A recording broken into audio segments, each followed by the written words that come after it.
Hi, what's up, guy? Do you ever know when you invest a property, how you going to analyze the property whether is suitable to invest and have a value for you to invest for the future?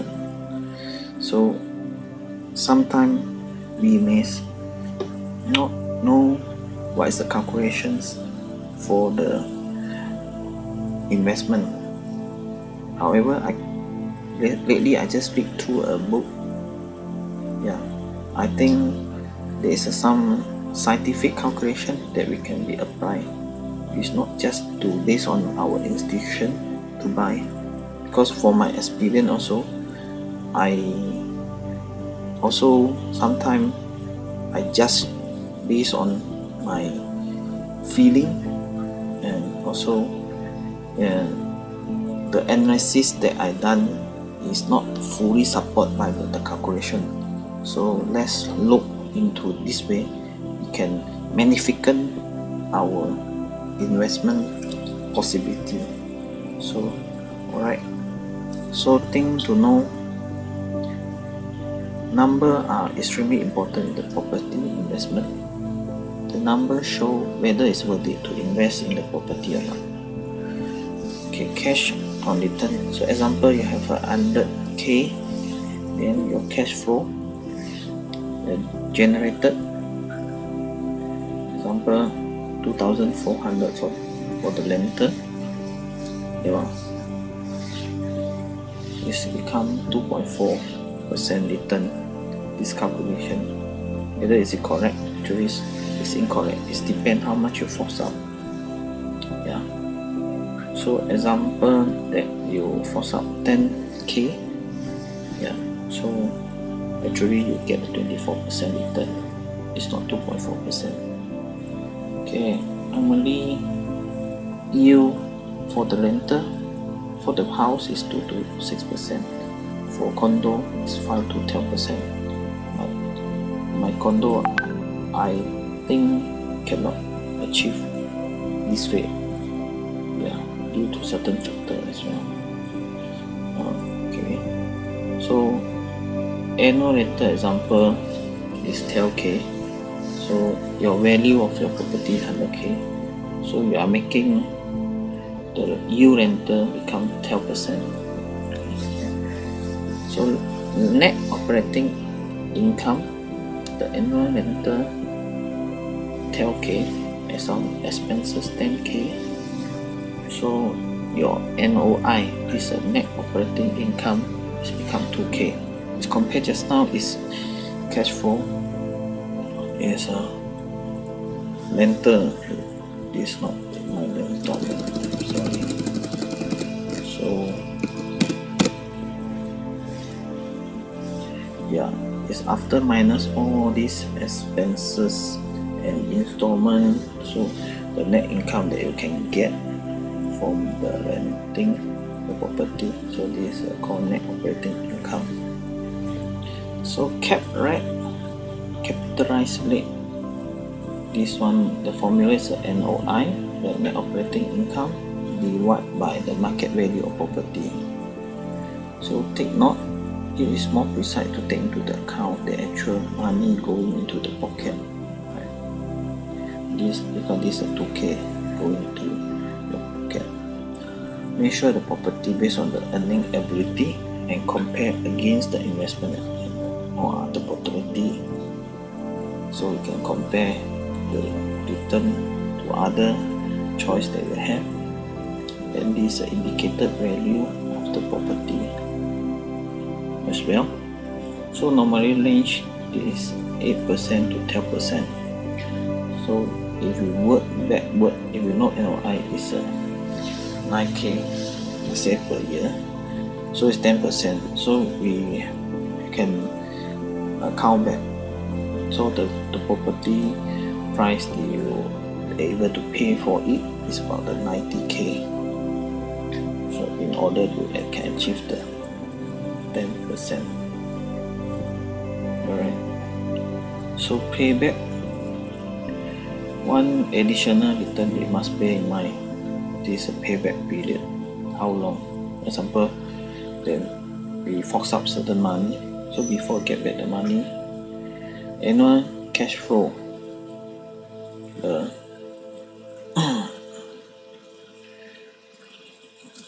after cash flow rental minus installment, so 2004. So down payment 20k. So you can count in this way that you 1 year you generate 2004. So your payback time is 8.3 years to get back the initially the down payment we force up.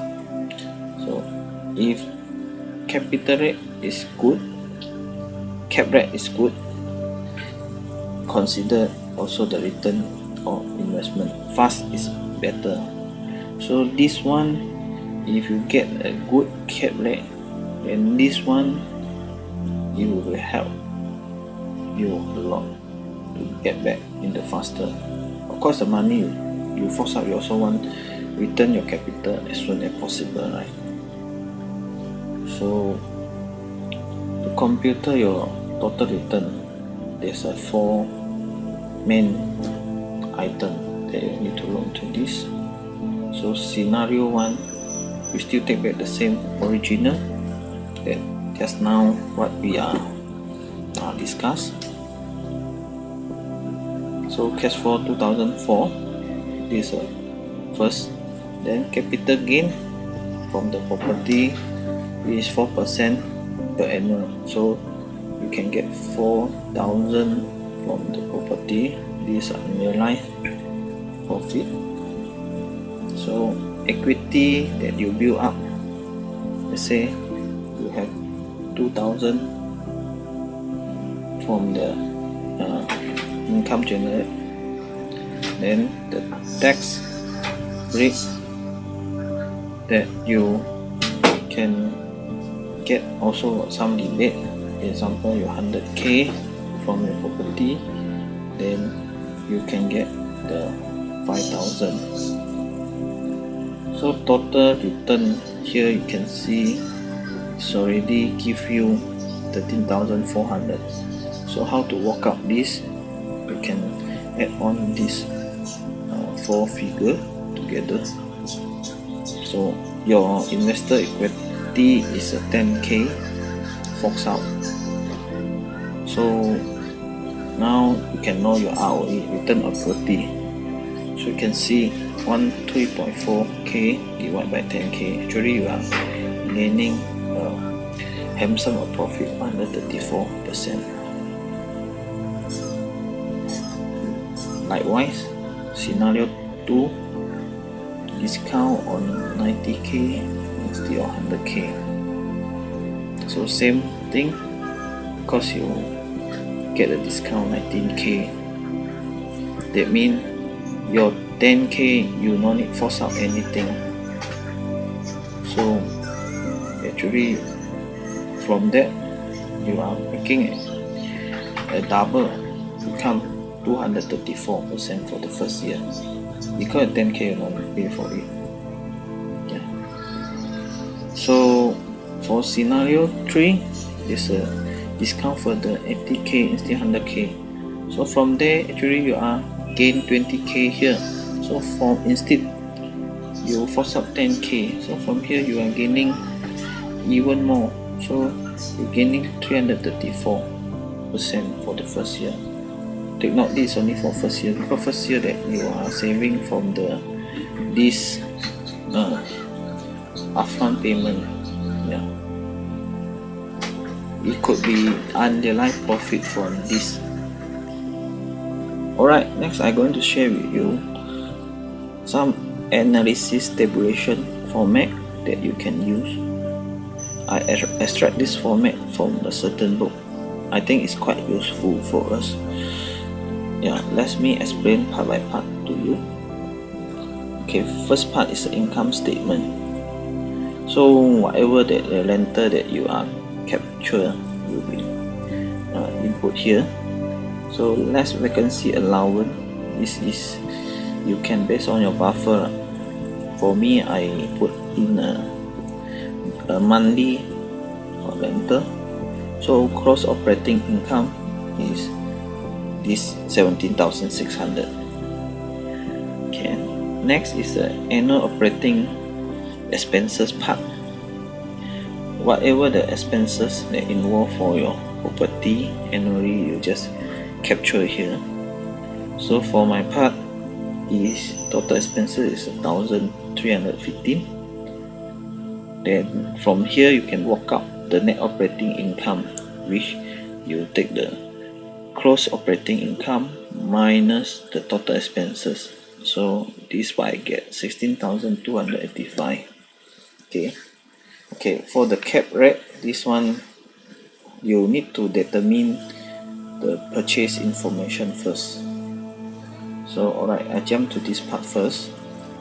So because my property is not a new property now, okay, so I am based on my valuation price for the refinance on 2012, which is 226. Okay, so every year I presume that there are 2% for the appreciation.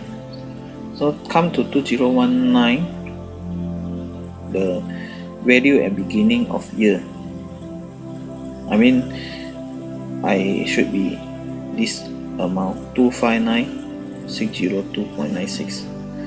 So okay, then you work out this amount, then capital rate is net operating income divided by your value at the beginning year. So I get 6.27%. So this return is higher than deposit in bank. Okay, let's jump to the cash flow schedule. So this is net operating income less my mortgage loan. So cash flow that before tax. Okay, yeah, so this one 16,285 actually is a minus from all these expenses. Yeah, okay, so this is the cash that we are getting after minus the mortgage. Okay, so next is the income tax computations. Okay, so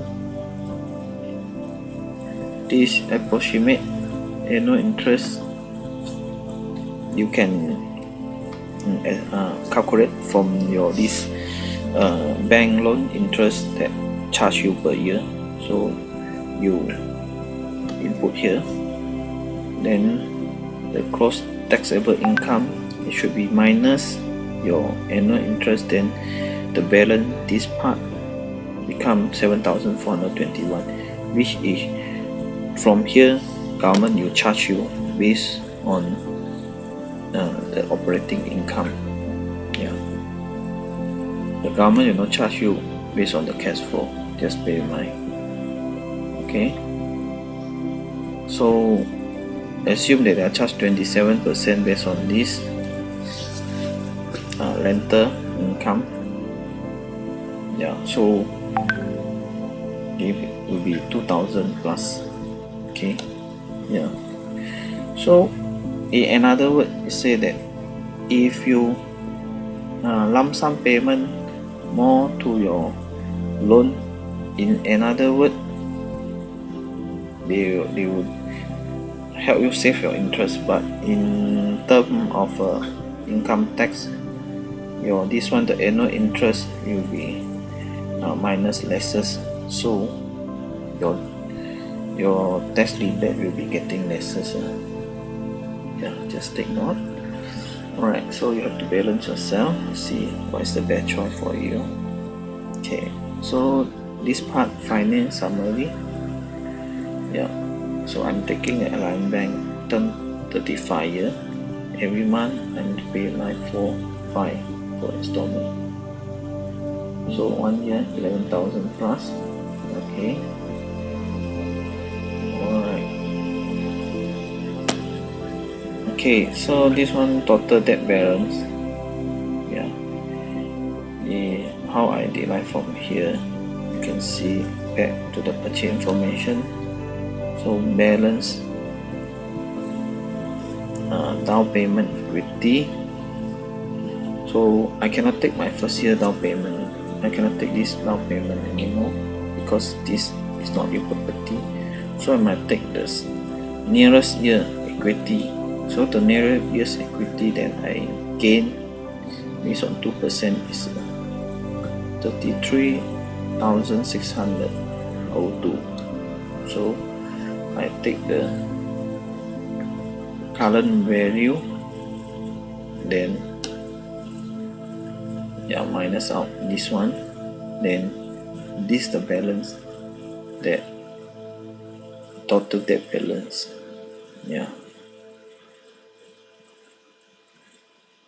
So the gross annual return rental is 19,200. The purchase price I shall base on the value at beginning of year. So initial yield got 7.4%, still not bad. So final part, we have to summary our return on equity. So cash flow before tax, we know we have an earning of 4,945. So from here you can see divide by your value of the beginning year. So this is the amount that you are earning. Percentage 14.72 is quite high. Then equity growth, you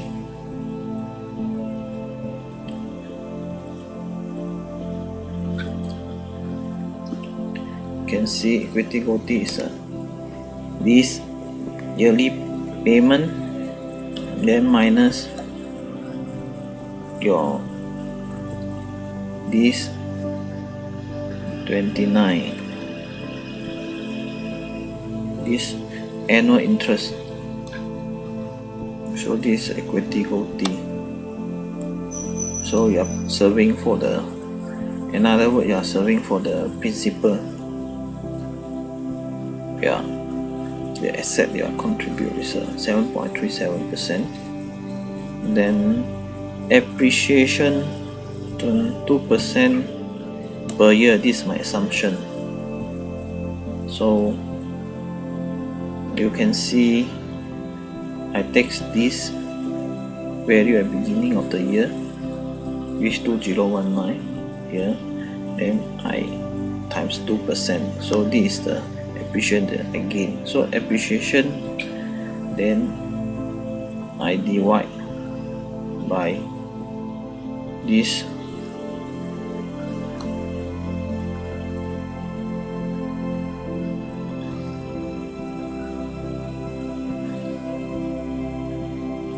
down payment or equity. So I got 15.45. So total ROE is add together this cash flow, equity, appreciation. So total I gain 12,613. So if you work out from here, so you can see this total equity. Let's see first.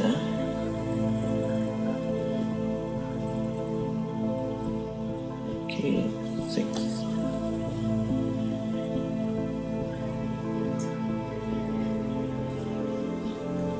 This is a total equity that my return from the total equity. So it's correct.